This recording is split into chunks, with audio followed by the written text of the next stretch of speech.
Mirëmëngjesi, mirë se vini në këtë mërkur në Reze Dielli në programin e ditës së sotme me Altin Jokën. Do të ndalemi tek një tematik që na prek të gjithëve. Në fakt, do të flasim për zorrët. Pse sëmuren zorrët? Dihet që çdo gjë që ndodh në pjesën tonë abdominale, kalon edhe në tru. Në këtë rrugën e komunikimit zorë dhe tru, ku thuhet se zora është truri dytë. Por, pse sëmuret zora? Cilat janë faktorët që ndikojnë, shkaqet, simptomat dhe recetat të cilat do të na ndihmojnë për të mbajtur një zorë të shëndetshme, duke patur parasysh këtë urrën e komunikimit që unë thash, sepse mënyra se si ne ushqejmë dhe shëndeti i zorës ndikon tek imuniteti ynë, tek shëndeti ynë i përgjithshëm, tek humori, tek ankthi dhe çrregullimet e tjera. Po, edhe ankthi madje sipas studimeve thuhet se ka burrimin tek zorra jon.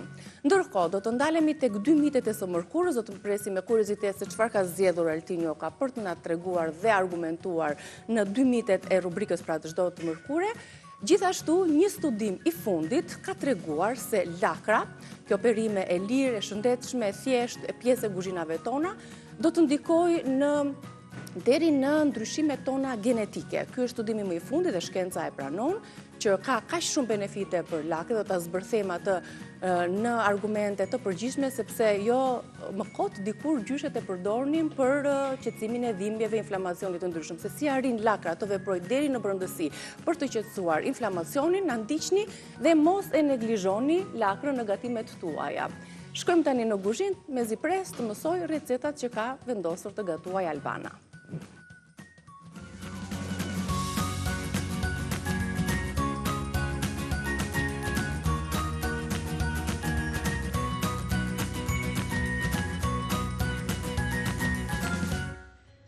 Mirë se të gjeta, mirëmëngjesi. Mirë se erdhe. Me tryezën gati, tryeza me përbërësit, me formulat e recetave gati dhe me oreks të mirë nga ne të gjithë. Qa do me gatuar oreks, vetëm për oreks, mos pyet fare. Oreksin e kemi mirë, shqyqyr zotit që kemi. Shqyqyr zotit që kemi, shëndeti po, kur ti fillon dhe gatuan gatimet që i përkasin stinës, edhe oreks ytë është i duhur. Vetëm nga veshja s'para vishemi si pas stinës nëse. Nuk duam të ndikohemi nga zymtësia e kohës për ta kaluar pastaj tek paraqitja. Në dimër, sepse ti në verë jep me japone, ndriçon sido që ti ndriçon në flokus ti, pa del qafa, dekolteja, kratë bukur, kur janë trupat bukur. Në dimër ka nevojë njeriu të ketë ato ngjyrat e duhura. Pra të amposhtësh atë grin, po. Të kështu? Edhe unë kështu bëj. Nuk vishem gri si koha. Dali gjithmonë të kundërtën e kohës. Ti e koha nur. Koha nur, e kupton ti? Gjyshja ime kishte emrin Nuria. Edhe i thosha, kur isha e vogël tani se ishim mësuar Albana, Blerta, Anila, Brikena, Enkeleda, këto emra. Dhe kur dëgjonin për shembull Nurie, Sabrie, Nazmina, dukeshin emra shumë më të veçantë. Edhe i thosha unë, po mimi nona, ky emri Nurie, i thosha unë, edhe vogël kur ke qenë sa unë, emri Nurie e ke pasur. Edhe thoshte, po më të keqe nana, thoshte, po emri Nurie, a që do thot Nurie, i thosha unë? Po emri Nurie është Nur, po jo është Bukurie. Nurie. A, i thosha, do më thënë ke emrin Bukurie. Ose për shembull mbarime, sepse ishte fëmia i fundit. Po, atë do them, ti je Stina Nur, po, sido që ti e dimër, ver pra ver, vjesh Nur. Do më thënë, e kuptova. Du ta kisha emrin Nurie edhe unë. Ti je Stina Nur. Ja që kam një emër me kuptim të thellë. Shumë. Erë tjetër e shpjegojmë kuptimin. Edhe me shumë. Biles në të dyja kemi emra me shumë kuptim. Jo më kot. Kemi trajtuar dhe si temë në emision me profesionistë që sa të përcakton emri që ty të vendosin. Po, pa tjetër. Unë për shumë dhe kam Dimitra. Është perëndesh e tokës, e begatis, e bujqësis. Po. Kurse Albana nga Tirana, shkurtë safi. Pakzimit e ke Dimitra. Pakzimit, po, pakzimit. Dhe dëgjoj, ne vërtet themi kështu, po pakzimi është një shenjë e veçantë tek E di, po kur mësova që emri im Androniki ishte fitore mbi burrat. Androniki ka qenë luftëtarja e madhe në luftrat greke, Androniki. E di ti këtë? Do më thonë një mund kam burrat, është ideja. Edhe unë mund? Shaka. Do bëj një byrek sot, me për kokët të byrekut, ja. Mirë, do bësh me petë të njoma. Me petë të njoma, ose në të kundërt, nëse ju dëshironi, mund ta bëni me brum të ardhur. Të them të drejtën, sot nuk e kisha dhe shumë atë Terezin që të bëja brum sot. Sepse dua që brumit, dua që mielli tola të jap një një dedikim të veçantë dhe nuk e dua kështu shkele shko. Kam gatuar shumë me miell dhe në çdo gatim mielli është patjetër që është i padiskutueshëm, do të them është një lidhës kryesore në gatime. Që kështu, këtu tek vaj, unë do të shtoj patlıxhanët, gjë që unë nuk i kam vendosur në ujë. Ta shofim pak ne ti vendos patlıxhanët që të zbuten, ndërsa ne me avisat, unë mësojmë se çfarë përmban byreku, se s'ka vetëm patlıxhan, ka dhe qep, ka dhe domate, dhe gjithë listën e produkteve të shkruara ne do t'i tregojmë tani në ekran. Pra, byrek me patlıxhan, qep dhe domate. I duhen qep të gatshme, ose 4-5 gota miell, 1 gotë ujë vakët, 1 gotë qumësht i vakët, 1 lugë gjelle maja e fat, 1 lugë çaj krip, ndërsa për mbushjen ju duhen 2 patlıxhan mesatar, 1 kilogram qep, 700 gram domate, nene gjikithat ose majdanos, krip, piper, pak spec djegës dhe vaj ulliri. Kjo është receta e shkruar, do të kemi mundësi që ta ripërsërisim edhe më tutje. Tek patlıxhani, kur e kam të njën, faktikisht, se janë, duket se si janë, nuk është dhe shumë e nevojshme që unë t'i vendos në ujë. Ai patlıxhani që është gati për të dalë farat, është e rëndësishme të vendoset në ujë, sidomos edhe në ujë dhe me krip. E kemi thënë kur është ai ujë, që lëshohet ai ujë kafë, është shumë i mirë për t'u vendosur, për t'i shtuar tek lulet. Po. Dhe pse unë faktikisht të kohët e fundit luleve ja ke varur? Ja kam varur, po. Pakës fare krip. Qiklëng, kështu. Banane. Po të kafja, po, të gjitha, po ja që jam dembelosur pak, sepse... Ta vlerësojmë sinceritetin dhe transparencën. Po ke patur pun kam për shtypjen. Hajde, pse ja ke varur luleve? Hajde, tani u kujtova. Çfarë ke bërë këto kohë që si e marrë me lulet? Kam bërë shumë gjëra, faktikisht. Do them kam bërë shumë gjëra. Rrëfeu. Ma afron viti nënës, gjë që dihen ritualet e vitit në tetor. I kam kushtuar një libër nënës. Di dhe diçka tjetër. Sepse ka dalë libri i dytë i Albanës. Jo, është i 7-ti. Me poezi, moj? Po. I 7-ti? Po, moj, po. Që më ke thënë i 7-ti? Po ja, kështu si. Që nge një bibliotek tjetër, vete. Libri i 7 titullohet Asht. Shumë shpejt do ta kemi dhe ne për ta zbërthyer pak në bisedën tonë, jo këtu në kuzhinë, se këtu zbërthejmë të tjera poezit e gatimit. Ne kemi shije dhe poezi këtu. Shije dhe poezi. Gatimi është një poezi në tërësirë. Prandaj er pas herë Albana kërput do një varg kur gatuan, i dalin kështu nga krimtaria. Nga zemra. Sepse quhet ka një kopertinë shumë të bukur dhe detajet të tjera, do ta kemi besoj një hapësirë të dedikuar shumë shpejt për të folur, sepse Albana shkruan poezi në Gedun, ishte 4 veçantë të shkruarën e vetë. Lerës, nësë po të marko nga gatimi, po e lëmë ekskluzivisht një moment tjetër. E treguam pra për publikun, se ne i tregujmë çdo gjë zonjave. Po që jam dhe shumë emocionante jam, po që edhe kaq shumë si kurse një vetë dhe për kaq shumë. Pastaj për gjërat më të thella, filloj dhe çaj pastaj. Pozicionin e të ftuarës, jo vetëm të shefes së kuzhinës, kështu që do të shlirohesh aty. Edhe ime Androniki Kolka, se mua më pëlqen kur dua të mësoj diçka ti them Kolka, që të kem nderin ta jap intervistën e parë me ty, sepse edhe të kaluarën sërish ke qenë ti dhe më ka shkuar shumë të ka ecur mbar. Është nderi im të kem intervistën e parë me ty. Do martoj më malon, me tripalë saze, njëra qanë minushen, dy tango e valse. Dhe e lash patlıxhanin edhe pak derisa të rreshket ose të fyshket pak. Moj, ato emri minushe e kishe kështu ti të doli rastësisht apo e kishe për vjerën time? Kote pata! Doli kështu. Vjerën, nënën e Zamirit. E përshëndes më se kam shumë të mirë. Kote, shkotë. Rastësia nga ndonjëherë të bën mbret. Tu tek shpati kjo me minushën. Tu tek patlıxhani. Shqa do them me këtë punë, ja, më ngacmojnë ata, Shikoj, më ngacmojnë këta punat e regjisë, sikur se the thot me shpirt këtë pjesën, e thash me shpirt dhe e the me plot gojë. Po. Është fat të kesh sot një marrëdhënie të mirë me nënën e bashkëshortit. Se e the me sinqeritet, më regjia. Nuk e besohet, e përshëndes shumë. Se dia po më ndjek tani, se ka dhe ajo i penjimit e veta, po jam shumë krenare për vjerën që kam. E dori dhe ju. Edhe ju tani jeni bërë dhe me vjerë, kështu që du ta respektoni. Po, Çunat e rinj, ku kam më mirë. patjetër që po. Avash do shkojnë nga nohia e nuses, mos kenë marrë. Fshati nuses. Shiko, mori këtë ngjyrën e duhur. Do të shtoj domatet. Domatet e këtu kam vendosur një spec. Kjo është shtes. Nëse ju doni vendosë, në të kundërt, jo, i lëm të këtu se më duhet që të shtoj. O, pepërzi e mirë.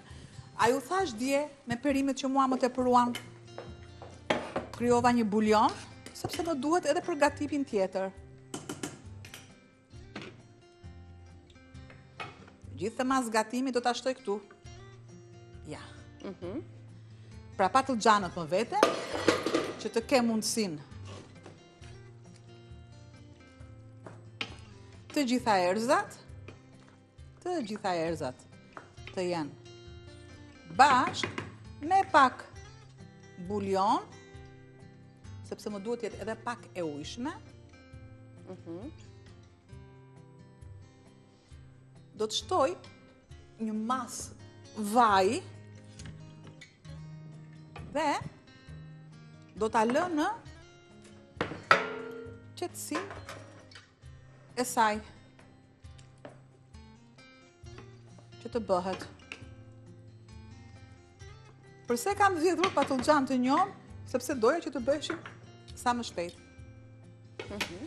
I mbyll kapaku dhe dua me jep një tas, se lutem Niki. Cilin do? Ja, le të kemi këtu. I largoj të dyja që mos të kem. Do të hapim petët tani, sepse mbushjen e byrekut pothuajse e kemi gati. Petët normalisht ka nevojë që të lagen.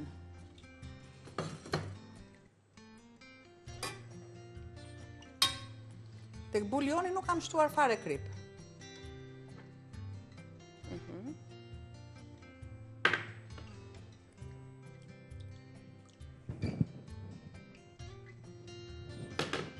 Do t'i njohim petët, do t'i zbusim ato, do t'i shtojmë në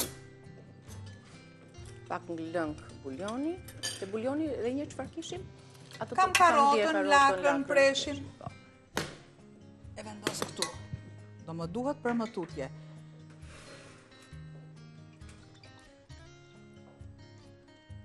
Tani na mbetet vetëm të i lëm pak minutë ndoshta të zbutet më tepër edhe domatja. Sepse do ta vendos në mes. Edhe patjetër që na duhet që të mos jetë shumë e nxehtë direkt nga tigani, apo kjo s'ka rëndësi për këtë byrek? Për këtë s'ka rëndësi, sepse... Okej.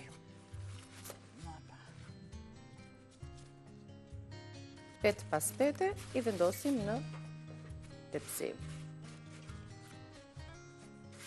I krijoj një bazë pak më të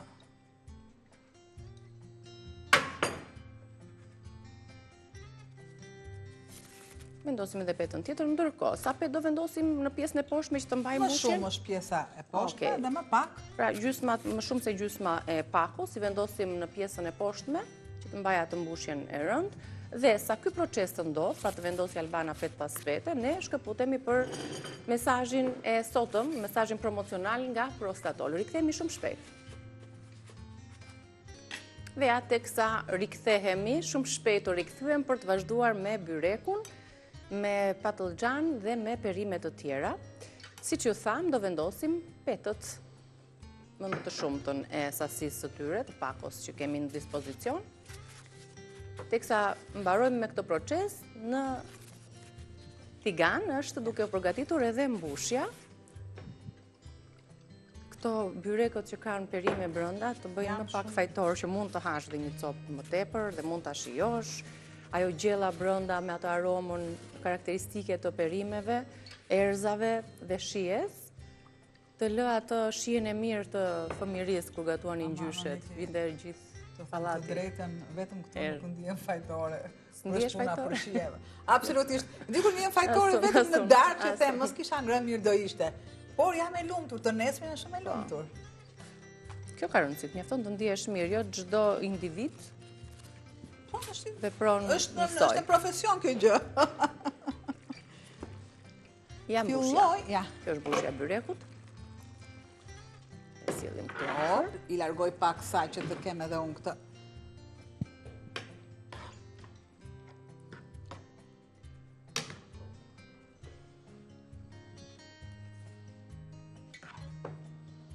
Plot ngjyra, plot shije, pak më pasë, shiko, e shkëpus pak masën e lëngut.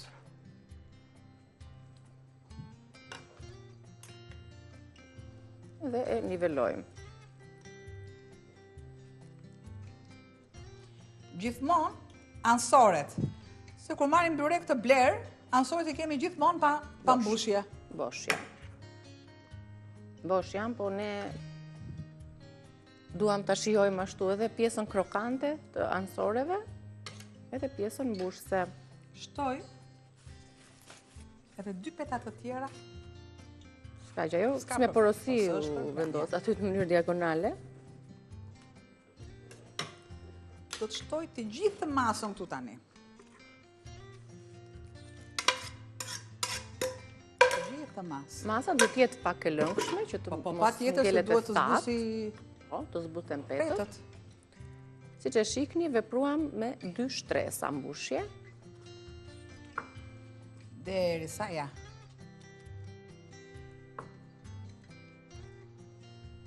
Pra patlıcan, qep, domate, spec dhe bim aromatike, erza, energjik. Këto e zgjidhni dhe ju si pas shijes tuaj. Dhe e mbulojmë. Ka patlıcan me djath, i ka me të ndryshme, ne veprojmë si të duam. Pse nuk shtova vaj? Tek petët e fundit. Nga që ka dhe mbushja, ka mjaftueshëm ndoshta. E lëmë për pjesën e sipërme.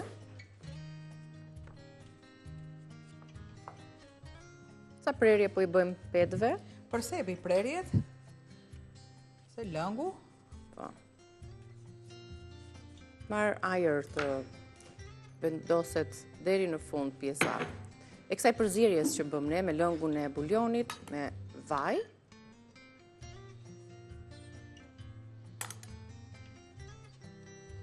Petët do të piqen, do të thekërohen, nuk do të jenë qulle gjithsesi, do të jenë të shkrifta. Dhe në një furrë, po, në një furrë të parangrohur në 220 e kemi për momentin ne, do ta vendosim byrekun që të piqet. Mbështjell kështu mirë e mirë.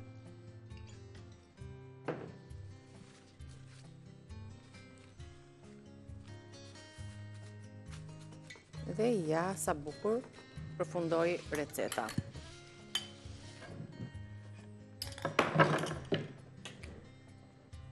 Kështu ka përfunduar receta e parë, byrek me patlıcan, qep dhe domate. Bëjmë dhe prerjet e fundit në katror, në forma të tilla që të jetë dhe më kollaj për ta prerë pas të jetë pjekur. Të tillë. Sepse dua që peta, kjo është një petë mbrojtëse si puna e letrës së kuzhinës. Po. Pra kjo nuk më kryen ndonjë funksion. Kjo edhe po të thekërohet, e marr dhe te supa e thërmoj. Po. Kjo ishte ideja e pjesës së sipërme. Nuk është se bëjmë këto hapat e fundit, këtë procesin e yndyrës. Dhe ja. Si mbetet asgjë tjetër, vetë se në furrë. Ja, shpresoj që ti kemi frymëzuar zonjat e sotme për ta përgatitur.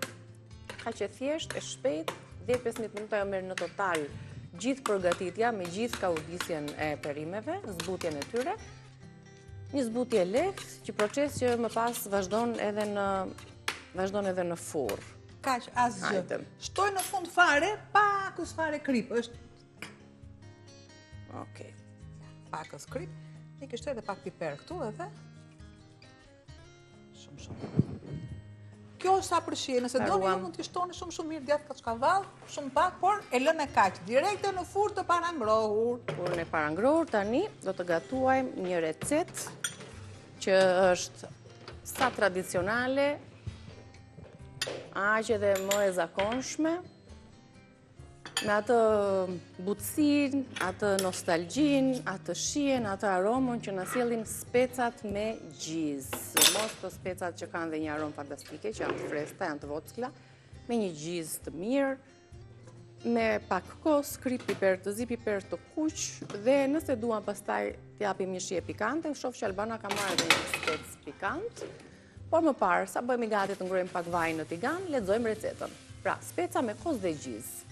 4 speca, 400 gram kos, 2 lug gjelle gjizë, 4 lug gjelle miell, 4 thelpinj hudhër, 4 lug gjelle vaj ulliri ose gjalp dhe 1 lug çaj spec i kuq i ëmbël, krip dhe piper i zi për të rregulluar shijen. Shtoj yndyr ngrohet pak derisa të ngrohet pak.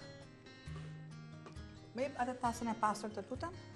Këto duhet jenë këto specat e fundit, të thuash të sezonit, që sillen në tryezat tona, ato që i kanë në obor apo i blen tek tregu ku kanë besim, speca të vockla që i përdorim për këtë recetën e kombinimit me gjizë me pak kos dhe na shkojnë shumë mirë si tip përkese. Një gotë kos. Se këto gotat... Aja, këtë masën e kosit. Po, 200 gram. Kos me... Tonë që kënë dyrë kjo recet, 2.5%. Shtoj specat që unë i kam larë.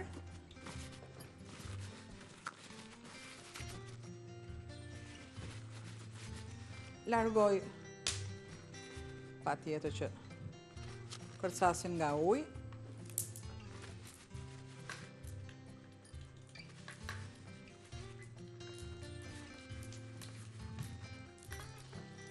Vetëm pjesën e sipërme, dhe nëse kemi ndonjë farë, nuk ka problem, kemi thënë që të vetet aty në tigan, ose e largojmë, ose e lëmë siç është. Po të doni ju shumë mund të shtoni pakës fare ujë tek specat kur pa, sepse zbuten për një herë. Zbuten. Pra nuk bëhet një skuqe, por një zbutje e tyre. Largojmë këto enët.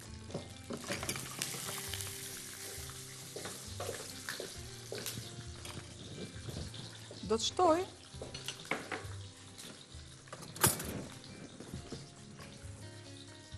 sa kohë marrin speca që të skuqen aty, ne përgatisim shoqëruesen pjesën e kremit me gjizë dhe me kos. Ja, për këtë kremin e kisha qef, që ta thoja, që këto specat më kujtojnë atë pjesën e butë kremoze të gjizës dhe kosit, që i shoqëron në shije edhe në dukje duke njomës, prandaj dhe shtova më tepër.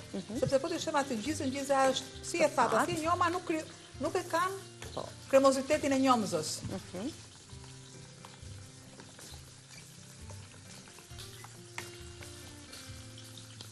Pak shifer. Hudhrën e kam luhur. Pakës piper, sikurse dhe masën e kripës, sepse asgjë s'ka me krip.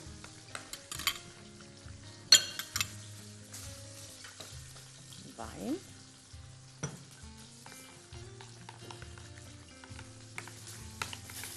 Në këtë trazim, merret përhapet shija, unifikohet ajo, dhe ndryshohet pak ngjyra e kremit.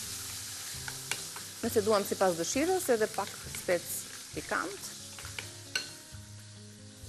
Siç e keni vënë re, ne kemi qef çik pikantet, edhe specat janë zbutur, janë të vockla dhe Normalisht që është koha e virozave, përse jo? Mos ta forcojmë imunitetin. Nuk më duhet që të kem edhe shumë skuqe. Janë aq të imta të vogla, nuk e kanë lëkurën shumë të trash këtë lloj.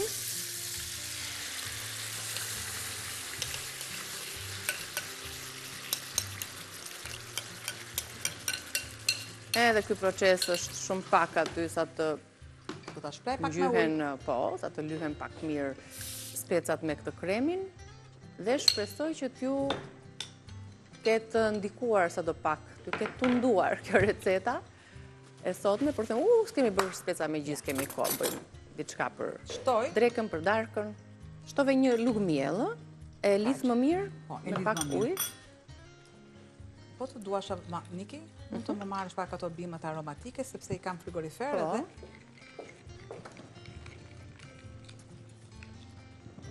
Na shkon një tufë majdanos për këtë recetë. Po.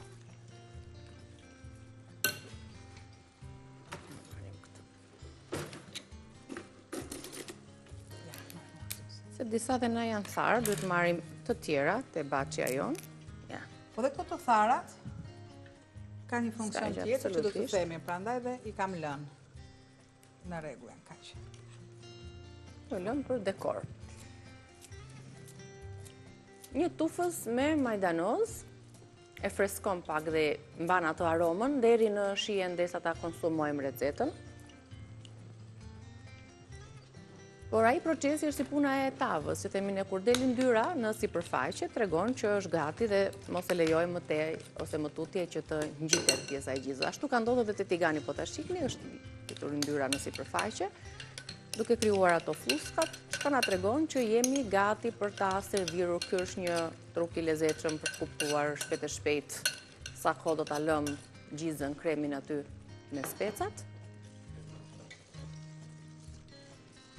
Dhe kështu përfundoi dhe receta e specave me kos dhe gjizë. Byreku gjithashtu është në proces e sipër termik, në pjekje sipër.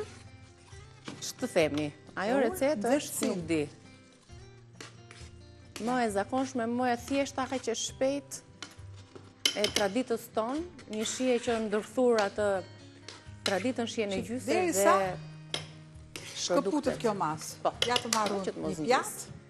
E Edhe? vendosim në pjatë ashtu siç e do zakoni, për t'ja u treguar zonjave siç duhet.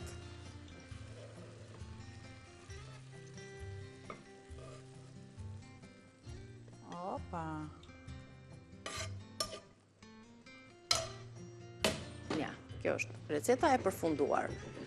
Tani është momenti që të bëjmë dhe ne pak pushim, edhe të respektojmë kohën televizive të bashkëpunëtorëve tanë, për të rikthyer me recetën e tretë. Me këtë pamje të specave me kos dhe gjizë, këtu përfundon pjesa e dytë, rikthehemi përsëri shumë shpejt, ju presim të gatuajmë recetën. Çfarë gatuajmë pas?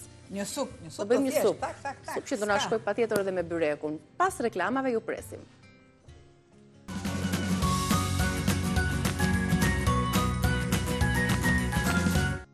Rikthehemi në këtë pjesë të fundit të gatimit, përgatisim tani një supë, si kundër e premtuam, shohim së bashku çfarë përmban ajo, përbërësit e supës tonë. Supë me perime të stinës. Do të kemi një karot, një patate, një kungull, një spec jeshil, një spec i kuq, një qep, një presh, një lugë gjelle miell, një tufë majdanos, 2 lugë gjallë, prit, piper i zi. Nga një perime për secilën kategori. Pra, kam shtuar në fillim karotën, pataten. Do të shtoj qepën.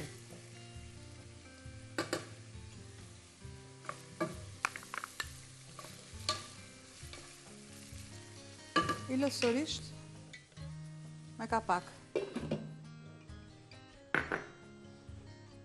Bulionin që kisha në tenxhere. Pra perime, po të duam ne që mos të shtojmë mielin, bulionin e kalojmë, Po. Në këtë mënyrë. Ja.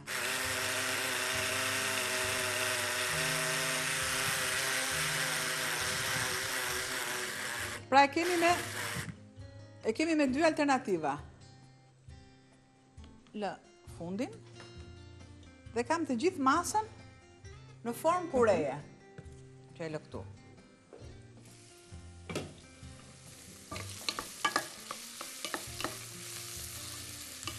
Pra pra kam një kaurdisje shumë të lehtë, që gjithë sërish t'i vendos kapaku se kryon dhe me avujt e tyre. Kam pjesën e preshit. Pra në bulion kisha presh, si kurse dhe të gjitha perimet, preshi nga që është edhe më delikat, normalisht, do t'a shtoj një kohësisht me kungullin.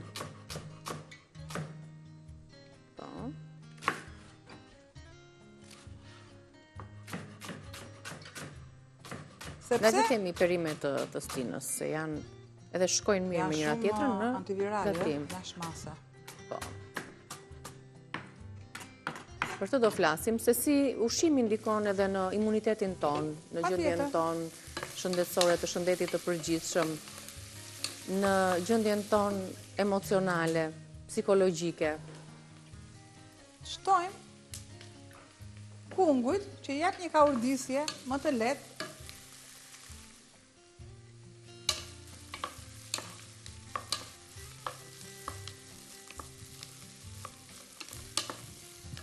Duke e ndihmuar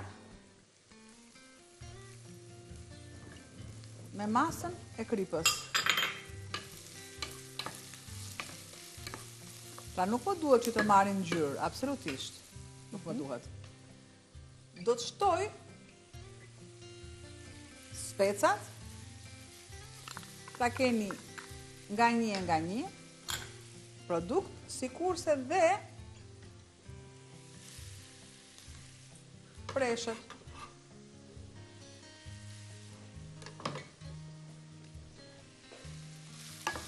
Një kaurdisje derisa të marrin shihet e njëra tjetrës. Në kaurdisje nuk merren shihet normalisht, do të merren mjafton të zbuten. Në zjerje, por unë jam edhe gjithmonë kundër zjerjes së shumtë të perimeve. Do të thonë ju në momentin që shkoj në zjerje, shkoj në skuqje, gjithçka te kalohet, nuk ka më vlera. Duke ruajtur normalisht zjerjen e duhur, vlerat ruhen. Absolutisht, temperatura bën diferencën. Një temperaturë e ullët, i zjena avash nuk ja zbërthen komplet mikro. Temperatura. Byreku, përti se është për të parë kjo. Avash. Ja. Si që n'ka fry, si që n'ka bërë, alamet byreku sot. Dale, opa.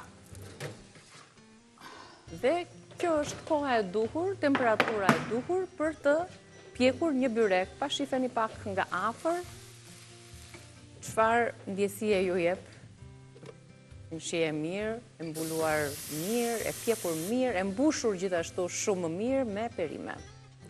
Në krah të byrekut kemi përfunduar për anvisat që ju bashkuan ekranit ton, speca me gjizë dhe kos të përfunduar, për ta ngjyrë dhe për ta shijuar në çdo vakt që ne duam ta konsumojmë atë.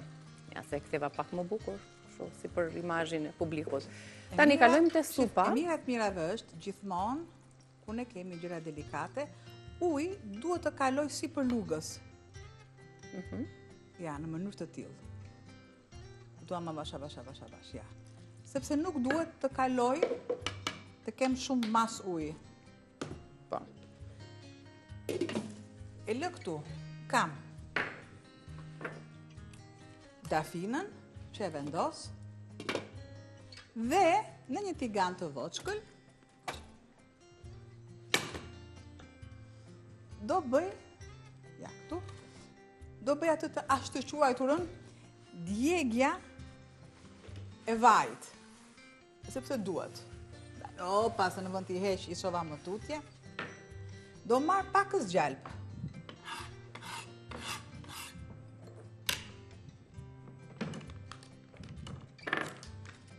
Pra ku themi ne djegje e vajit, nuk është se do ta djegim dhe të dëmtojmë shëndetin, thjesht do ta skuqim në mënyrë të tillë që ta errësojmë pak, po kështu quhet. Marr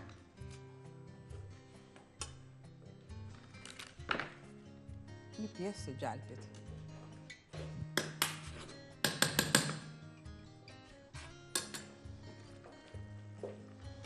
Tek perimet.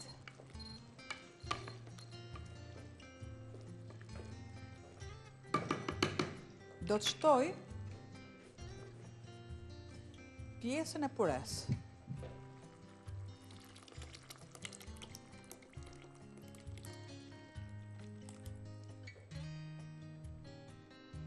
Pra atë puren që ne treguam në fillim.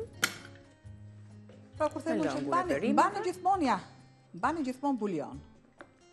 E plotëson, i shton kremozitetin, shihen ngjyrën, duket shumë bukur. Shtova shumë pak ujë, siç e patë fillim fare, sa mos vras gjendjen. I vë kapakun dhe e di që do thotë një anvis përse luga e metalit. Luga e metalit duhet tek salcat në kremra, lugë metali. Do të shtoj pakës piper. Pjesën e specit të kuq. Edhe një çik Pasës fare. Pikant.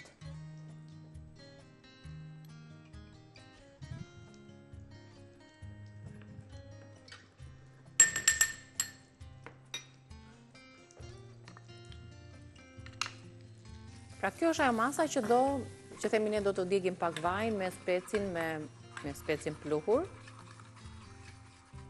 me mielin që shtuam. E ngrojmë dhe lëshojnë ato aromat e fuqishme. Se vendosa kerin, është opsionale keri dhe gjithja dafinës, që të kem atë aromën e duhur.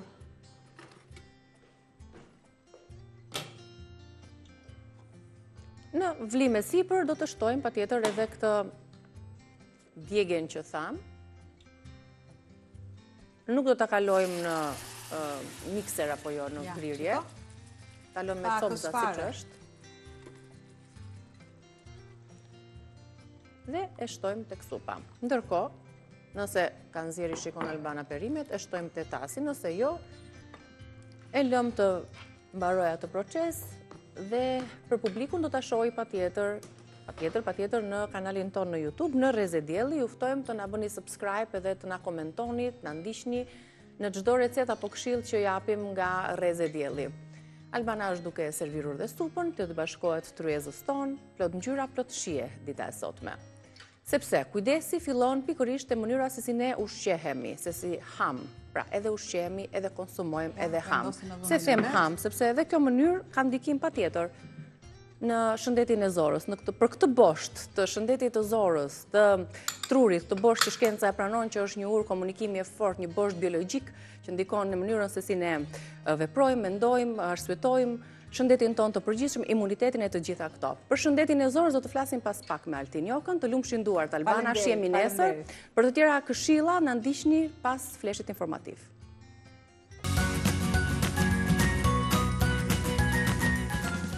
Rikthehemi drejt për së drejti në Rezen tonë, në temën që e kemi përmendur, e kemi anoncuar dhe të po e bëj publik dhe për ata që janë bashkuar tani ekranit tonë, do të flasim për lidhjen zor-tru, një temë që është shumë aktuale, shumë intriguese, me impakt të rëndësishëm e të madh edhe për çdo që na ndjek, sepse ky bosht është tashmë një bosht biologjik i cili ndikon tek shëndeti ynë i përgjithshëm.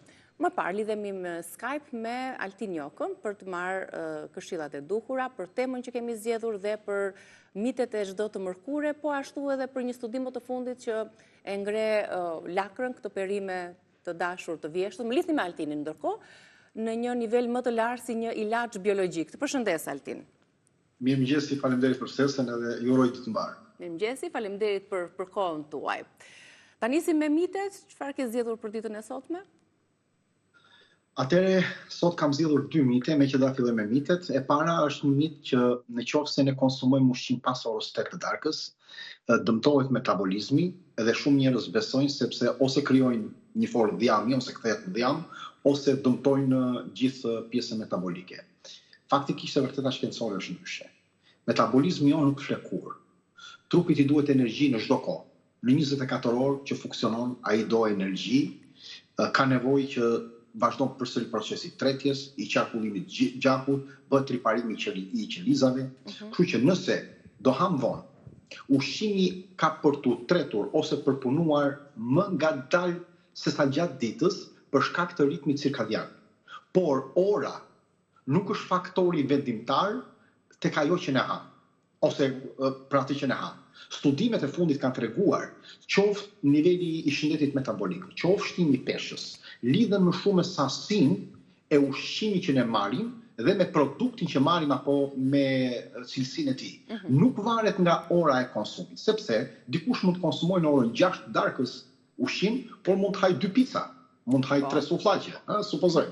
Atëherë dikush tjetër në orën 21 mund të konsumojë një pjatë frutash ose mund të konsumojë një sallatë, një sallatë jeshile me tranguj me ullinë, gjë që ka një ndryshim të madh. Pra ora nuk është determinante. Vetë në një metaanalizë të cilën është bërë në 2019 te gazeta Nutrients, u pa që nuk kishte asnjë lidhje ndikim të madh problemi i dëmtimit metabolik me orën e konsumimit të ushqimit në orën pas orës 8 apo 9 të darkës. Shumica e njerëzve mund të konsumojnë sheqer, ëmbëlsira, yndyrë, edhe më parë se ora 8, kështu që ky është një problem. Tani, faktikisht ngrënia duhet konsumuar deri 2 orë para se ne të flëmë. 2 orë e gjysmë. Ngrënia shumë afër gjumit do bëj që të kemi një rëndesë më të madhe në stomak. Kjo është e vërtetë. Do rrisi refluksin, do prishi gjumin. Duke prishur gjumin, patjetër do ndikojnë tek hormoni i urisë. Hormoni i urisë do ndikojë tek shtimi i peshës. Por ora biologjike ka ndikim të vogël tek ne, jo ndikim absolut ashtu siç thuhet. Pra ky është miti i parë që unë mund të them. Ndërsa miti i dytë është që nuk duhen konsumuar frutat pas një vakti që ne konsumojmë. Duke menduar që konsumimi i këtyre frutave jo vetëm na bën keq në stomak, por në ana tjetër edhe fermentimi nuk ndodh mirë. Duhet kuptuar që fermentimi nuk ndodh në stomak, ndodh në zor, e para. Së dyti, stomaku jon nuk është si një kosh plerash që ne hedhim veturina dhe ato fillojnë të fermentohen. Stomaku ynë nuk e kupton atë që hedh frutin apo ushqimin. Ai merr të gjitha dhe i përpunon dhe fillon i ndan. Kjo është detyrë e tij. Aciditeti i stomakut nuk lejohet që të krijohet një fermentim. Pse? Se stomaku ka një pH 1.5 deri në 3, po flasim nga sipas njerëzve, në momentin e parë kur ne e fusim, ka një mjedis shumë acid. Ku shumica e baktereve që do shkaktojnë fermentimin, se bakteret që shkaktojnë fermentimin ngordhin, pra eliminohen. Frutat njësoj si ushqimet të tjera janë njësoj. Fillojnë zbërthehen më njëherë dhe stomaku nuk di t'i dallojë. Dhe ato enzimat që ka stomaku që lëshon, qoftë pepsina, qoftë lipaza, qoftë amilaza për karbohidrata apo për yndyrnat e tjera, nuk mundet, pra nuk ka thelb biologjik që frutat kanë për t'u kalbur, se këto enzima vazhdojnë dhe e përpunojnë. Pra pas disa orësh gjithë ky ushqim ka për t'u derdhur në zorën e hollë dhe do vazhdojë. Dhe aty pastaj do fillojnë fermentimet që do lëshojnë nga enzimat e pankreasit, do lëshojnë mëlçia, përthithjet e tjera. Dhe këtu kemi një studim shumë të vjetër të parë në 2011, e cila është bërë te Gazeta e Klinikës të Nutricionit, e cila ka parë që konsumimi i frutave pas ushqimit nuk ndikojnë absolutisht të përthithja qofte mineraleve, qofte elemente tjerë. Fryrja, në qoftë se ne kemi fryrje apo probleme me sindromën e zorës irrituar, atëherë kemi një tjetër problem, sepse ne nuk e absorbojmë dot nivelin e fruktozës. Kjo mund ta shkaktojë gazra dhe personat duhet ta eliminojnë frutën pas ushqimit. Por kjo nuk ndodh te njerëzit që janë të shëndetshëm. Madje përfitimi i frutave pas ushqimit që kemi konsumuar dhe me historinë tonë njerëzore, pra edhe gjyqëtare më parë, është parë dhe në gazetën e Nutricionit në 2020 që ulte indeksin glikemik të vakteve, shtonte më shumë fibra dhe punën më mirë të peristaltikës së zorës dhe jepte më tepër energji dhe mbronte edhe nga problemet e dëmshme të që ne marrim nga ushqimet e yndyrshme, duke ulur, neutralizonte radikalet e lira, nxiste volumin e feqes për të dalë jashtë. Prandaj rekomandimi është që ne mund të konsumojmë frutat si para vakteve dhe pas vakteve, nuk ka ndonjë që duhet kemi ndarje, por çdo frut është ide. Në qoftë se do kemi probleme gazrat apo kemi probleme sindromës zorës irrituar, atëherë ta provojmë që të konsumojmë 2 orë pas ndoshta ushqimit ose edhe më parë ose edhe më pak fruta se duhet. Kryesori është që frutat duhet jenë të pjekura, duhet të konsumuar në sasi normale dhe janë të sigurta pas vakteve. Pra, kjo nuk është një mit që është thënë deri tani dhe që po e dëgjojmë kudo. E kuptoj. Kjo bëhet fjalë për vlen për gjitha llojet e frutave që ne kemi dëshirë të konsumojmë edhe pas ushqimit, ë?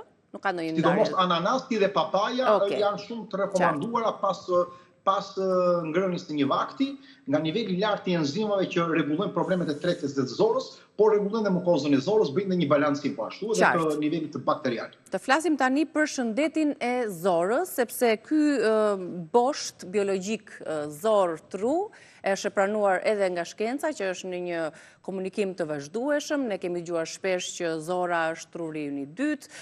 Nëse kemi zorën të sëmur, edhe gjendja jonë psikologjike, emocionale, madje deri një studim thoshte deri tek vendimet që ne marrim kanë ndikim të jashtëzakonshëm. Ndaj është me vlerë kurdoherë të flasim për shëndetin e zorës. Pse sëmuret zora, cilat janë shkaktarët që ndikojnë në shëndetin e përgjithshëm të zorës? Ashtu si që e the ti, zora është qendra e shëndetit tonë. E neglizhuar, por sidomos këtë dekadën e fundit, është përcaktuar saktë që është qendra e shëndetit tonë. Dhe ka një ndikim të madh në problemin e sistemit imunitar, në gjendjen tonë emocionale, në aspektet e treteve dhe po ashtu në problemet hormonale dhe në gjitha kushtet e tjera metabolike të trupit. Çfarë do të thotë një zorë e sëmur? Që të themi këtë, unë mendoj që duhet të themi se çfarë, pra të diskutojmë së pari çfarë është një zorë e shëndetshme. Një zorë e shëndetshme nuk do të thotë si e mendojnë disa njerëz që nuk kemi dhimbje barë, apo kemi kapslok, nuk kemi kapslok. Zora, duke qenë një sistem shumë i integruar, shumë kompleks, i gjallë, që mban në ekuilibër gjithë sistemin tonë tash, edhe imunitar, gjendje emocionale e tjera, për të ndjedhur që të jetë mirë, ne duhet të kuptojmë që balanca mikrobike është kryesorja. Një zorë e shëndetshme, dim që në zorë ka triliona baktere. Këto baktere ndihmojnë në prodhimin e shumë vitaminave kryesore, duke filluar nga kompleksi vitaminës B, K e tjera, të cilat bëhet dhe fermentimi në zorë, ndaj nivelin me enzimat, shkojnë lëndët ushqyese në gjakun tonë, ka lidhje me nivelin e hipertensionit e tjerë. Pra janë të dobishme niveli i balancës mikrobike, sepse ban infeksionet larg apo dhe alergjit që ne mund kemi vijnë pikërisht nga zora.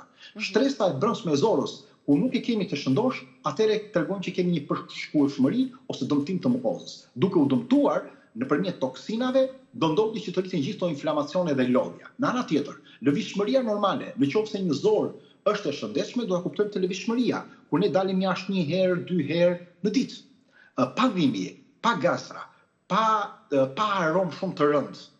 Në ana tjetër, ku nuk kemi kapslok kronik, ku nuk kemi probleme diarem, ku nuk kemi fryrje pas konsumimit të ushqimit, kjo zorë është e shëndetshme. Në ana tjetër, kur kjo zorë ka një komunikim të mirë me trurin, si do ta kuptojmë ne? Sepse një zorë e shëndetshme do prodhojë neurotransmetues, siç është serotonina, që ndihmon në një humor të qëndrueshëm, në gjumë të mirë, në eliminimin e ankthit, në presionin apo në aritmit. Studimet kanë treguar që një çekuilibër i mikrobiomës lidhet me një depresion dhe me një ankth më të lartë. Nga ana tjetër, tretja dhe përthithja efikase e lëndëve minerale. Nëse ne nuk kemi nivele të mira të energjisë, nëse ne gdhihemi mirë, apo jemi të fuqishëm gjatë ditës, apo jo, në rast edhe ne konsumojmë, përthithja e gjithë elementeve si hekuri, zinku, vitaminat edhe elemente të tjerë, patjetër do reflektojnë vetëm nga shëndeti i zorës. Kështu që shenjat që një zorë është e shëndetshme mund të kemi jashtëqitje të rregullt, pa dhimbje, pa erë të rënd, mos kemi shumë pak fryrje ose pak, po themi, duhet kemi një lëkurë të pastër, dhe aty ne e kuptojmë, të kemi një energji ditore shumë të mirë, kemi më pak alergji. Alergjia është e lidhur patjetër dhe me zorën, kemi më pak infeksione dhe sëmundje, apo kurrë gripi, apo dhe aspekti virusal i kemi më të pakta, kemi një humor të stabilizuar, dhe nuk kemi lodhje kronike. Nga ana tjetër, një zorë e sëmur është e kundërta e kësaj, e cila është çekuilibruar gjithkohë mikrobiom dhe ka sjellë nivel të inflamacionit duke bërë humbjen e barierës mbrojtëse të mukozës zorës dhe shkakton dhe sjell problematika të mëdha. Po cilat e shkaktojnë? Ana tjetër shkaqet. Po. Urdhë. Aty do të ndalesh, edhe unë. Çfarë shkakton? Çfarë sëmur këtë zorë? Shkaku më i madh është thyri dëshirat tona ushqimi që ne fusim në gojë. Okay. Pra, ne jemi persona që nuk ngopemi dhe normalisht na është hapur shumë oreksi dhe kemi kthyer, unë kam thënë shpesh, edhe gojën në formë betoniere, gjithkohës vetëm bluaj. Normalisht, kur ne marrim ushqim pa mikro dhe makronutrient, kur ne marrim një ushqim të vdekur, kur marrim një ushqim me kalori boçe, një ushqim me nivele të larta toksike dhe me kimikate, sado i shishëm që mund të jetë, se ne jemi fokusuar gjithmonë te shijet dhe të zgjidhjet tona primare, të shija. Mjafton të jetë shija në rregull dhe estetika dhe ne kënaqemi. Kjo është e para, kjo bën që diversiteti i mikroflorës zorës të ulet. Në ana tjetër e dyta është stresi. Përjetimi i stresit, i ankthit, i depresionit lidhet direkt me sëmundjet e zorës dhe jo vetëm me këto, por dhe me sëmundjet gastrointestinale, kryesisht duke filluar nga kapslëku, lëvizshmëria e zorës deri tek tumoret, që janë shumë të rëndësishme. Tumori i stomaut dhe i zorës, një nga faktorët kryesorë është stresi. Nga ana tjetër, niveli i stresit në zorë sill gradualisht vdekjen e mikrobiomës tonë, sepse stresi nga njëra anë shton nivelin e kortizolit. Kortizoli i lartë bën uljen e qarkullimit të gjatur në traktin tretës. Dhe çfarë bën? Paksohet niveli i sekrecioneve trese, duke u paksuar ky sekrecion, mukoza fillon dëmtohet. Duke u dëmtuar, patjetër do sillej të problem. Elementi i tretë janë kryesisht antibiotikët.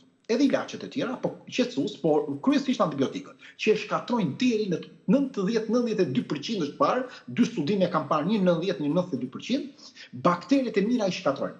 Përdorimi i shpesh edhe i këtyre ibuprofenëve apo ilaçeve tjera, rrit rrezikun e dëmtimit të zorës. Çka kanë bërë studimet? Studimet kanë parë që vetëm një konsumim brenda 5 ditëve të antibiotikëve që ne konsumojmë në ditë, sidomos fëmijët dhe të moshuarit, 90% zorës ato pjesa e bakteres anabakteriale e shëndetshme dëmtohet dhe eliminohet. Dhe koha e rikuperimit do afërsisht 4 javë që jo të bëhet përsëri plotësisht, po të fillojë rikuperimi pas 4 javësh vetëm për 5 ditë antibiotik fillon zora të rikuperohet. Dhe nga ana tjetër, disa nga llojet e baktereve që janë shumë të rëndësishme duan më shumë se 6 deri në 12 muaj pas një cikli të antibiotikëve që të fillojnë të rigjenerohen në mikrobiomën tonë. Pra duhen 6 deri në 12 muaj vetëm për 5 ditë deri në 7 ditë antibiotik të përdorur. Pra, imagjino pastaj tjera se sa herë ne i përdorim.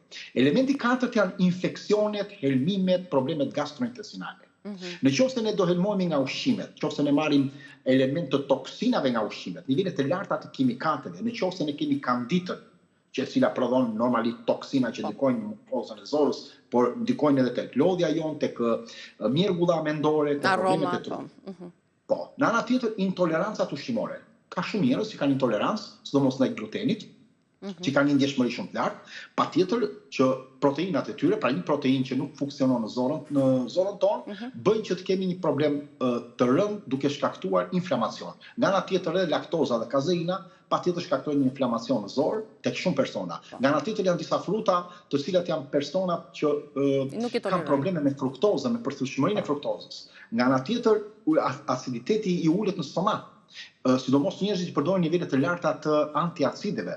Kur aciditeti bie, nuk triten mirë niveli i proteinave, kështu që krijohet një lloj fermentimi në zorë dhe ngarkohet një ngarkesë bakteriale e lartë. Pra bakteret e këqija fillojnë dhe ushqejnë më shumë. Nga ana tjetër, një faktor janë faktorët hormonal, tiroidja, problemet e estrogenit, problemet e progesteronit, ndikojnë direkt te problemi i shëndetit të zorëve dhe madje edhe të ndryshimit të ciklit menstrual. Unë i kam thënë shumë njerëzve, paktën që bëjmë konsulta, shikoni zorën në një moment caktuar, pastaj fillojnë me disa probleme tjera, sepse shumë gra që kanë probleme me perimenopauzën, menopauzën dhe me ciklin menstrual, sa fillojnë rregullojnë disa probleme në zorë ose kuptojnë kush janë shkaqet, e përmirësojnë 30, 40, 50% ndoshta, po e themi a priori këtë, se këto janë ajo që unë kam parë vetë. Pra, faktori është aspekti hormonal, por edhe morta. Me plakjen tonë, aciditeti stomaut bie dhe niveli bakterial rritet niveli i kapslokut, infeksioneve e tjera. Po. Kam edhe në mendje një dy shkaqe të tjera, po më thuaj ti nëse janë të vërteta apo jo. Për shembull, në kohët moderne, një nga zakonet e shumta të njerëzve, sidomos të rinjve, është që të marrin celularin në tualet. A e dëmton kjo zorën duke qëndruar aty për minuta të tëra? Pa tjetër, unë them se madje një video që qarkullonte viralisht dje ishte që dikush ishte mpir, paralizuar nga qëndrimi për kohë të gjatë 30 minuta me celularin në tualet. Po, mund të ketë raste. Po, mund të ketë raste sepse telefoni në tualet nuk është i dëmshëm vetëm për zorën. Mos e vëmë vetëm për zorën. Çfarë ndodh? Shumë njerëz e kanë kthyer në zakon, dhe sidomos fëmijët e vegjël. E kam bërë kur prindit po më thonë që marrin fëmijët telefonin ose laptopin. Qëndrojnë aty me minuta të tëra. Shkojnë në tualet dhe kanë kthyer si një proces që të shikojnë njëkohësisht të bëjnë dhe nevojat personale. Në momentin kur ne rrim gjatë ulur, çfarë bëjmë? Rritet presioni mbi rektumin tonë. Muskujt e legenit fillojnë krijojnë një stres. venat fillojnë, sidomos rreth anusit, fillojnë që të krijojnë një presion më të madh. Dhe çfarë do bëjnë kjo? Do fillojnë të fryhen, do krijojnë një lloj fare inflamacioni, do përkeqësojnë nivelin e hemoroideve, do japin probleme me jashtëqitjen dhe kjo është kryesorja. E dyta që ne dimë sipas studimeve, në gazetën Hepatologji në vitin 2018 dhe gastroenterologji dhe hepatologji është një gazetë, një studim që është bërë te kjo gazeta, në 2018 më pa që dalja jashtë, pra defekimi në më shumë se sa 5 minuta e rrit 3 herë më shumë gjasën që të kemi hemoroide. Pra nëse ne rrim më shumë se 5 minuta, më shumë se 10 minuta, në tualet e rrit deri në 5 minuta, pra që lejohet më shumë se 3 herë krahasuar me ata që rrin deri 5 minuta. Po çrin 10 minuta Altin po rin nga një orë në tualet, kalamajt, të rriturit me telefon. Do t'i sjellni pastonjen edhe më pas, mos harroni gjë. Pozicioni ideal është që ne mos rrim 90 gradë, se një njerëz rrin kështu 90 gradë, si të takuar. Jo, duhet rrim të përthyer. A ka mundësi të vëmë ndonjë stol te këmbët, po të jetë këmbët për të relaksuar lehtësimin e daljes jashtë. Kjo është shumë determinante. Nga ana tjetër, ne bëjmë një shpërqendrim duke ndetur në telefon. Duke ne shkëpusim lidhjen. Nuk zbrazet zora siç duhet, po. Midis trurit dhe zorës, midis tim boshni, pra nëpërmjet nervit vagus ne e bëjmë. Dhe ky refleks do ndikojë patjetër duke e zbehur mundësinë që truri të japi komanda dhe ne të bëjmë një zbrazje jo të plotë. Ndonjëherë pastaj të krijojmë probleme edhe me kapslok. Në ana tjetër nuk është dhe higjienike, sepse në tualet kemi gjë shumë të mbatura. Bakteret në 2022 që u bë përsëri te gazeta e Nutrients u pa që personat që mbanin aparate në tualet, rreth 12% të infeksioneve bakteriale që fillonin kishin probleme në vesh, ishin nga telefoni, sepse ai telefon kishte marrë baktere, ne me ato prekim telefonin që flasim duart, apo fytyrën, mund të kemi larë duart, por ne mund ta kemi prekur ka ngelur te telefoni. Kështu që ky është një problem. Tjetra është varësia. Varësia është gjë më e rrezikshme. Duke përdorur gjithkohë këtë, ne do fillojmë të kemi një varësi. Duke krijuar një zakon, do fillojmë të kemi një refleks natyral shumë të ngadaltë. Do fillojmë të shkëpusim të gjitha elementet midis trurit apo nivelin tamam sakt fiziologjik dhe biologjik që ne duhet të kishim në kushte normale në këtë rast. Dhe e fundit, para se të kalojmë se kemi kohën e kufizuar, ndaj dhe të kërkoj shumë ndjes që të ndërpres. Shiko, edhe e fundit, mënyra se si ne konsumojmë, se si ham ushqimin, se ka njerëz që han shumë shpejt, han në këmbë, kjo ndikon tek zora? Po, patjetër që ndikon dhe ka një ndikim shumë të madh. Jo vetëm për ato çfarë ham, por edhe si e konsumojmë. Procesi i tretjes nis që në syrin tonë, që në fillimet e syrit tonë. Pastaj fillon dhe përpunohet në gojë. Kur ne i ulemi dhe jemi të qetë, patjetër që ushqimi, trupi do aktivizojë një rrjet sistemin parasimpatik. Fillon të sekretohet pështyma. Ky rrjet fillon sekreton pështymën. Fillon dhe acidi stomaku të rritet. Fillon të përpunohet niveli i enzimave trese. Nëse do ham me një nxitim të lartë, sa ulemi me shpejtësi, apo të tensionuar, apo të revoltuar, apo pas një debati, kjo nuk ka për të ndodhur të prodhohen disa nga enzimat kryesore, acidi i stomakut do dobësohet dhe tretja po ashtu nuk do jetë në rregull. Pra kjo është një nga thelbet e parë. Tjera kur ham shpejt, për typim shpejt e marrim edhe nivele më të larta të ajrit, marrim copza më të mëdha të ushqimit. Ato kalojnë në zorë pa u tretur, fermentimi ndodh më i madh, kemi më shumë gazra, më shumë kapslëk. Nga ana tjetër stresi. Në qoftë se ne jemi stresuar dhe kemi rritur ullet niveli i prodhimit të acidit kloridrik dhe enzimave. Dhe kjo bën që të kemi një fryrje zorës me kalimin e kohës dhe pastaj sillim edhe problemet e inflamacionit. Pra duhet jemi të qetë në konsumimin. Këshillat praktike mund të themi që ne duhet të ulemi, ta ham ngadalë, pas stres të qetësohemi një herë, të marrim pak frym para se të konsumojmë, të pim një gënk ujë para se ta nisim, ta mbajmë çik kafshatë në gojë, le të bëjmë edhe ndonjë bisedë, kemi kujdes mos fitim shumë ajër, mos pim sasi të jashtëzakonshme të ujit, jo se ndalohet uji në gjatë konsumimit, se ne mund të konsumojmë, po jo sasi të jashtëzakonshme, por uji mund të konsumohet, mos ham duke punuar, mos ham duke hecur në këmbë, mos ham duke folur, mos ham pa vedije. Kto janë konsume pa vedije të cilët sillin problematika në zor. Nga ana tjetër, nëse doni të tani për ushqimet, kush janë? Po, më duhet patjetër bimët ushqimet që rigjenerojnë mukozën e zorëve, e sillin atë në terezi. Po, atëherë një nga kryesorët është gjinxheri. 15 minuta para ushqimit është një jetë një çaj gjinxheri. Në rast se kemi fryrje pas ushqimit. Çaj mentes pak vakteve, sepse ul nivelin e gazrave dhe ul nivelin e fryrjeve, pas vakteve. Kamomili pas vakteve të darkës. Pas darkës, sepse ndihmon edhe qetësimin e barkut, shton nivelin e probiotikëve, shton nivelin e ushqimit për bakteret e mira dhe po ashtu qetëson dhe sistemin mendor. Nga ana tjetër është çaji anises, e cila duhet të përdorur përsëri pas kamomilit rreth darkës, gjë e mirë, për të ulur një qetësi që ne mos kemi problem për të nesme kur çohemi. Konsumimi i papas ose i ananasit, sidomos pas ushqimeve, se janë shumë me nivele ndihmojnë tretjen falë enzimave të tyre që kanë. Konsumimi i uthullës mollës.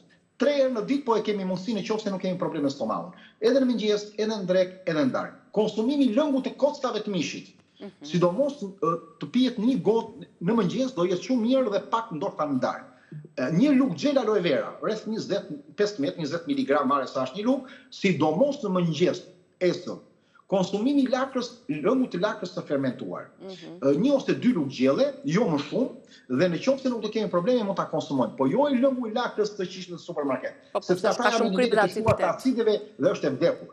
Nga ana tjetër, ushqimet që kanë nivele të larta të zinkut dhe ushqimet që kanë nivele të larta të zinkut bëjnë që të kemi një tretje më të mirë, sidomos para vakteve, konsumime para se të harim konsumimin e drekës apo darkës.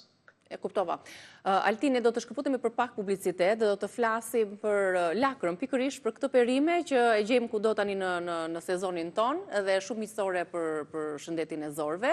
Ka dalë dhe një studim i fundit që e ngre lakrën në një nivel shumë të lartë, si një ilaç biologjik, kështu që do doja më një herë pas publicitetit të riktheheshim kësaj teme.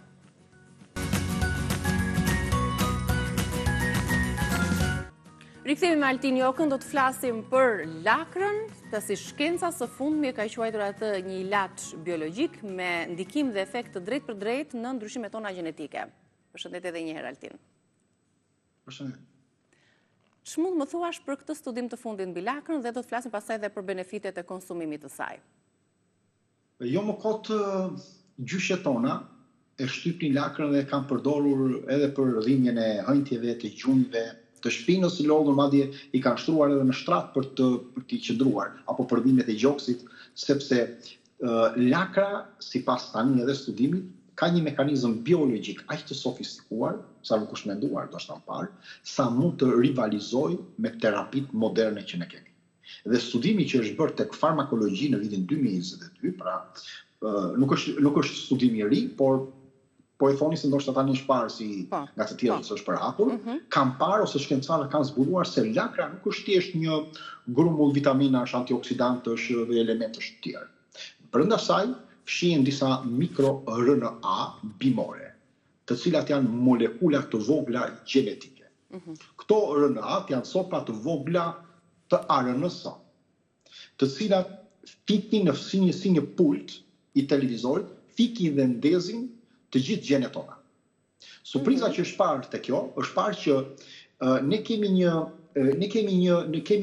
mund të themi, kemi një sensor, ose mund të kemi një protein, ne kemi në trupin tonë një protein, e cila ndez gjithë proceset inflamatore në trupin tonë, që quhet ceramidin. Në momentin që ne kemi futur, patjetër ky proces dëmton gjithë qelizat tona, përkeson inflamacionin, edhe në aspektin e dhimbjeve, po edhe në aspektin e brendshëm, dhe kur këto mikro-RNA bimore futen në qelizat tona, pra ne kur i konsumojmë, sidomos kur konsumojmë, fillon dhe gjithë ky proces i kësaj proteine fiket. Kështu që çfarë ndodh? Duke u fikur, gjendet hapësira që të krijohet një qetësi në qelizën tonë. Dhe fillojnë që sistemi inflamator të fillojnë të ulet, madje edhe sistemi autoimun të ndalojë. Dhe pra problemet në sistemin autoimun ose sëmundjet. Dhe fillon kështu rigjenerimi i trupit tonë apo i qelizës. Pra, këtë ka një nga efektet më të mira biologjike të drejtë për drejtë në nivelin gjenetik lakra. Gjyshrit ta nuk i dinin këto studime, por e përdorni lakrën për të qetësuar. Gjyshrit të parë ta nuk i dinin këto studime dhe e përdorni lakrën për dhimbjet e gjunjëve për shembull. Nga përvoja, ata nuk e dinin se si funksiononte as hudhra për hipertensionin.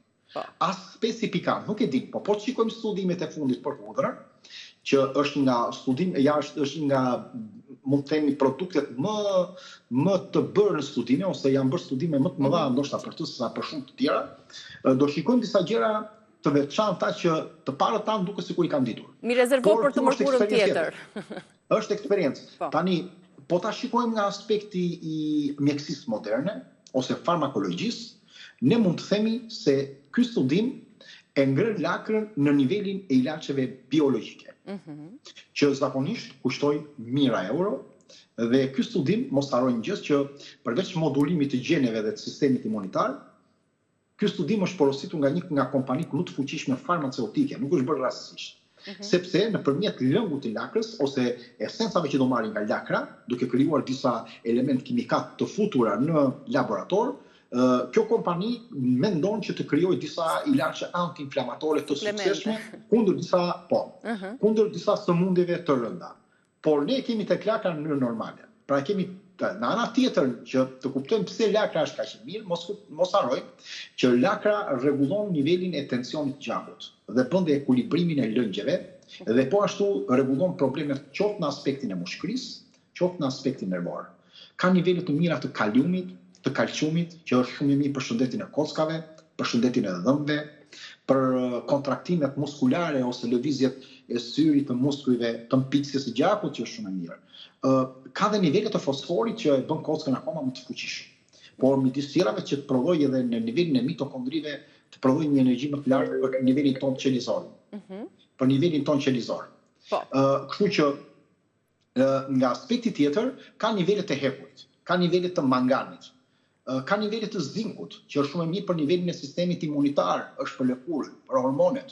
Nga ana tjetër ka nivele të bakrit, që formojnë qelizat e kuqe në palsën tonë që shtyllës kurizore dhe është shumë esencial për problemet e trurit, sistemit mendor dhe po ashtu për imunitetin. Ka nivele të selenit, që është një antioksidus shkuqishëm, që është shumë i mirë për shëndetin e tiroideve dhe për gjithë sistemin endokrin dhe sistemin imunitar. Nga ana tjetër ka nivele të qarta të natriumit aq sa duan. Është shumë e çuditshme se jo ky studim, por dhe një studim tjetër që është bërë në 2014 pa që niveli i natriumit në lakër bënte balancimin e gjithë lëngjeve dhe të presionit gjakut në sasinë që ishte. Nga ana tjetër mban dhe sasi minimale edhe të jodit. Por ka vitaminën C, ka vitaminën K1, ka vitaminën B6, pra gjithë kompleksin e vitaminave B2, B3, B6, B9, pra acidit folik.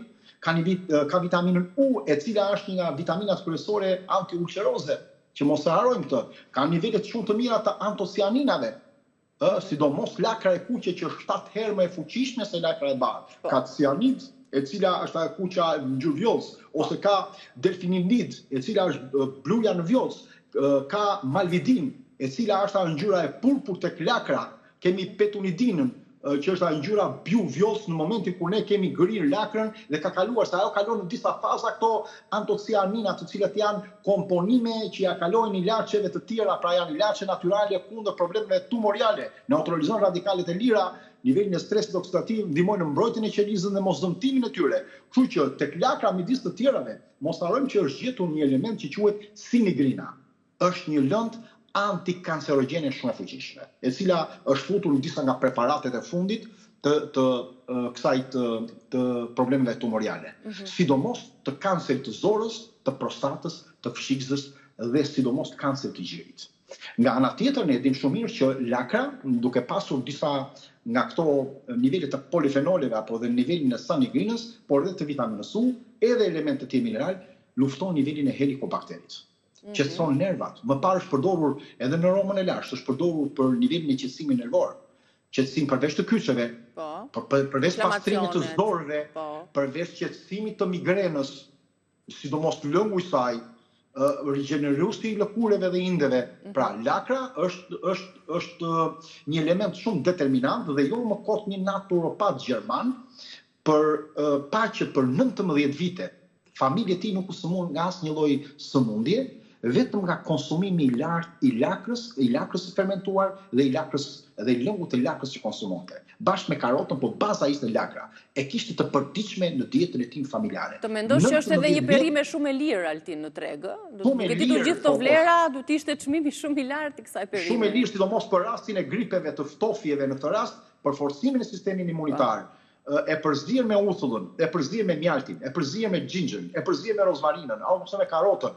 Duke u lënë disa ditë, mund përdor 2-3 ditë nga një fixhan kafe që mund të konsumohet, është ndoshta një nga probiotikët më të fuqishëm për problemet e zorës, rritjen e nivelit të sistemit imunitar. Aty fillojnë problemet e ftohtë të sistemit imunitar që lidhet me zorën, jo te ilaçet që ne mund të përdorim paracetamolit analergik të tjerë. Mos harrojmë edhe një gjë tjetër, që është e pasur shumë me nivele të glukozinolateve, të cilat janë komponentë që ndalojnë aktivitetin inflamator në trupin tonë. Pra e ndalojnë në këtë moment. Dhe vitamina K ne e dim shumë që është një modulus dhe mbrojtës i emës të gjakut dhe po ashtu ndihmon edhe pastaj në problemet e tjera të ftofjes apo elemente të tjera. Në përdorimet e tyre është e mira që të përdoret sepse lakra po ta vini kur e përdorin tek kyçet, tek hënjtjet, tek gjunjët, po. Është e ftohtë. Në momentin që është e ftohtë, është vetë perimja e ftohtë, bën që vetë niveli i enëve të gjakut të ulet se fillon dhe reduktohet. Atëre, nga ana tjetër, duke pasur nivele të larta të ujit, nivele të larta të këtyre mineraleve, duke u vendosur mbi lëkurë dhe vitaminës U, por dhe elementeve që ndikojnë në aspektin e atyre studimit që ne pa më parë, po, mikroRNA-ve, atëre ndikojnë direkt në mënyrën kimike tek problemet e dëmtimit, të problemet e kyçeve, të hënjtjet, të problemet e dhimbjeve të gjoksit që ne mund ta vendosim, apo praninë e kisteve apo shtrëngimeve të tjera. Prandaj thash që ta konsiderojmë si një perime që ta përdorim si një ilaç mbi të gjitha në kuzhinën tonë, jo për të plotësuar vetëm vakte, sigurisht që edhe në gjellë, edhe në byrek, edhe e fermentuar, edhe sallat, që të marrim të gjitha këto vlera që ju përmendët.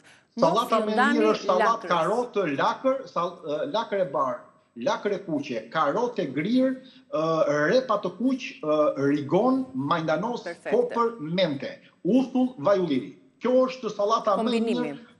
Kombinimi jashtëzakonshëm që duhet konsumuar pak për ditë. Po, siç kemi folur dhe për sinergjinë, sikur elementët janë në sinergji me njëra tjetrën, përthithja e elementeve të tyre është maksimale. Faleminderit Altin për gjitha këshillat që ndam sot me publikun tonë. Uroj ditë të mbar. Ishim me Altin Jokë, ndam mitet, ndam studimin për zorën edhe lidhjen me trurin, gjithashtu studimin e fundit për lakrën si një ilaç biologjik. Bisedën e plotë dhe të ndarë për secilën nga tema do ta gjeni në kanalin tonë në YouTube Rrezet Dielli. Kalofshi ditë të bukur, shihemi nesër.